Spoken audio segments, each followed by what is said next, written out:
Helpmewithstats.com was used to create this tutorial that can help us visualize the sizes of samples and populations. This display shows the relative sizes of populations and samples.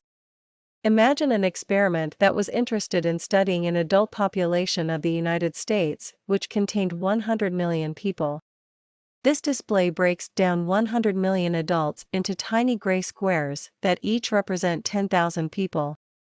One gray square has been expanded to 1,000 blue squares, where each blue square now represents 10 people.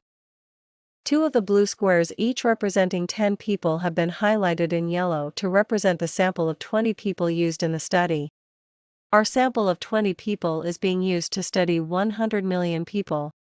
It may seem surprising that we could make any conclusions about such a large group of people based on the observations of 20 people, yet there are many research studies that use sample sizes that are this small. For more help with statistics, helpmewithstats.com is a free website that has more than 70 tutorials, as videos, or as self-paced slideshows. You can also learn how to conduct more than 60 statistical analyses by watching videos that show complete solutions, or by working through an unlimited number of examples using the step-by-step problem solvers. Finally, you can access a comprehensive stats textbook with more than 685 review questions.